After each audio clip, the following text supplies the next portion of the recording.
ଆଜି ଥିଲା ପଣା ସଂକ୍ରାନ୍ତି।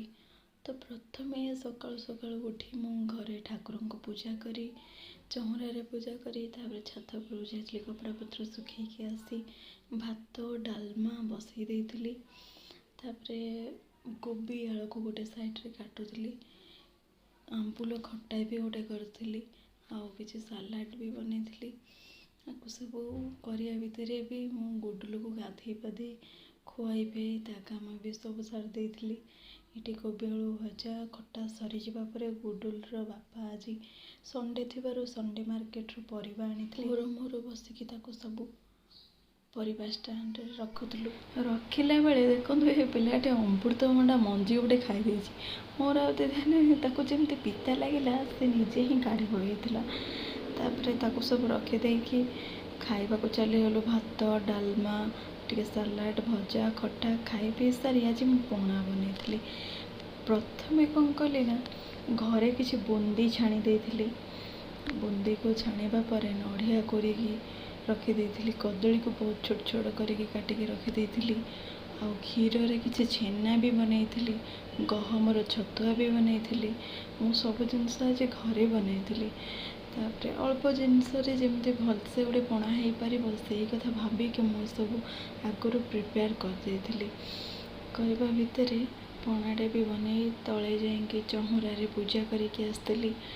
ଆମର କେନ୍ଦ୍ରାପଡ଼ା ସାଇଡ଼୍ରେ ଆମର ଦିଆ ହୁଏ 3ଟା ବେଳେ ବ୍ରାହ୍ମଣ ଆସନ୍ତି ଚଉଁରାରେ ପଣା ଠେକି ପୂଜା କରନ୍ତି ଆଉ ପଣା ଦିଅନ୍ତି। ସେଇ ହିସାବରେ ମୁଁ ବି ଏଠି 3ଟା ବେଳେ ହିଁ ପଣା ଚଉଁରାରେ ପୂଜା କରିକି ଆସିଥିଲି। ତାପରେ ଘରେ ବାପାଙ୍କୁ ଦେଇଥିଲି, ଗୁଡୁଲୁର ବାପାଙ୍କୁ ବି ଦେଇଥିଲି।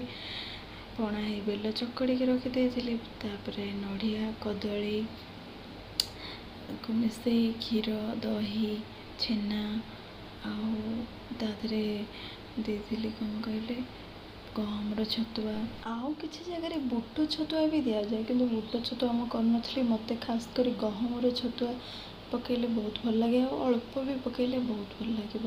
ଆପଣ ଯଦି ବେଶୀ ପକାଇଦେବେ ସେ ବି ଗୋଟେ ଏମିତି ହେଇଯିବ ଯେ ଖାଲି ଛତୁଆ ଛତୁଆ ପଣା ଲାଗିବ। ତାପରେ ପାଣି ବି ଦେଇପାରିବେ। କିଛି ଲୋକ ତ ବହୁତ ପାଣିଆ ପାଣିଆ ପଣା ପିଇବା ପାଇଁ ଭଲ ପାଆନ୍ତି, କିନ୍ତୁ ଖାସ୍ କରି ଆମ ଘରେ ସମସ୍ତଙ୍କୁ ବହଳିଆ ପଣା ପସନ୍ଦ, ସେଥିପାଇଁ ମୁଁ ପୁରା ବହଳିଆ ବହଳିଆ କରିଥିଲି। ଆଉ ଫ୍ରିଜ୍ରେ ଥଣ୍ଡା ପାଣି ଆଗରୁ ରଖିଦେଇଥିଲି, ସେଇ ଥଣ୍ଡା ପାଣି ମିଶାଇଥିଲି। ଖରାଦିନେ ଥଣ୍ଡା ଥଣ୍ଡା ପଣା ଟିକେ ପିଇଲେ ବହୁତ ଭଲ ଲାଗେ। ତାପରେ ମୁଁ ଏଇଠି ସବୁ ଜିନିଷକୁ ଗୋଳେଇ ତ ମୁଁ ତଳକୁ ଯାଇଥିଲି ପୂଜା କରିଦେଇକି ଆସିଲି। ସେଠି ଶାଢ଼ୀଟା ଚେଞ୍ଜ କରିଦେଇ ଏଇଠି ଆମ ପାଇଁ ପଣାଟା ବନେଇ ଦେଇଥିଲି। ପଣା ପିଇ ସାରିଲା ପରେ ଗୁଡୁଲୁ ଶୋଇଥିଲା, ତାକୁ ଉଠେଇ ଦେଇଥିଲୁ। ତାପରେ ତାକୁ ଖୁଆଇ ପିଆଇ ମନ୍ଦିର ବାହାରି ଯାଇଥିଲୁ। ସକାଳେ ଯେହେତୁ ମୁଁ ମନ୍ଦିର ଯାଇନଥିଲି ସେଥିପାଇଁ ସନ୍ଧ୍ୟାରେ ଆମେ 3 ଜଣ ଯାକ ବାଇକ୍ରେ ଯାଇଥିଲୁ। ଗୁଡୁଲୁ ତ ଗଲାବେଳେ ବହୁତ କାନ୍ଦୁଥିଲା କି ଆଗରେ ବସିବ ବୋଲି, କିନ୍ତୁ ପବନ ଜୋରେ ହେଉଥିଲା ସେଥିପାଇଁ ତାକୁ ମଝିରେ ବସେଇ ନେଇଥିଲି। ଦେଖନ୍ତୁ ଗୋଟେ ପିଲାକୁ ସେ ଜୋତା ନ ଓହ୍ଲେଇକି ମନ୍ଦିର ଭିତରକୁ ଚାଲି ଯାଉଛି। ମୁଁ ତାପରେ ତା ଜୋତା ଓହ୍ଲେଇ ଦେଇଥିଲି। ବାପା ପୁଅ ଗୋଟେ ଜାଗାରେ ଆଜି ହନୁମାନ ଜୟନ୍ତୀ ଥିଲା ନା, ସେଥିପାଇଁ ମନ୍ଦିର ଭିତରେ ହନୁମାନ ଚାଳିଶ ପାଠ ହେଉଥିଲା। ସେଠି ଆମେ କିଛି ସମୟ ବସିଲୁ।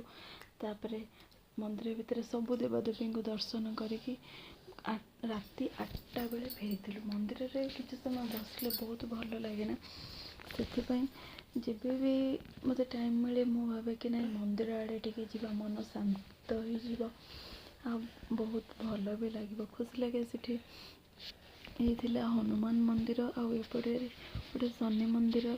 ଇଏ ହେଉଛି ଅନୁଗୁଳର ସବୁଠୁ ବଡ଼ ମନ୍ଦିର, ଆଉ ଏଠି ସବୁ ଦେବାଦେବୀ ଆପଣ ଦେଖିପାରିବେ। ବଡ଼ ଜଗନ୍ନାଥ ମନ୍ଦିର। ଇଏ ହେଉଛି ଅନୁଗୁଳର ପ୍ରସିଦ୍ଧ ଦେବୀ ମା ବୁଢ଼ୀ ଠାକୁରାଣୀଙ୍କ ମନ୍ଦିର।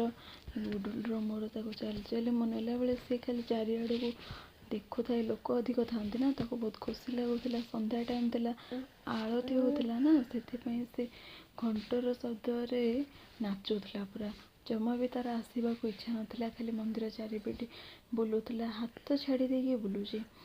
ତ ଇଏ ହେଉଛି ଶ୍ରୀ ଜଗନ୍ନାଥ ମନ୍ଦିର, ଯାହାକି ବହୁତ ବଡ଼ ମନ୍ଦିରଟେ ପାହାଡ଼ ଉପରେ ଅଛି। ସନ୍ଧ୍ୟା ସମୟ ଥିଲା ତ ଆଳତି ହେଉଥିଲା, ଆମେ ସେଇଠି ସମସ୍ତଙ୍କ ମଝିରେ ଆଳତି ଦେଖିଲୁ ଓ ଆଳତି ପାଇଁ କିଛି ସମୟ ବସିଲୁ।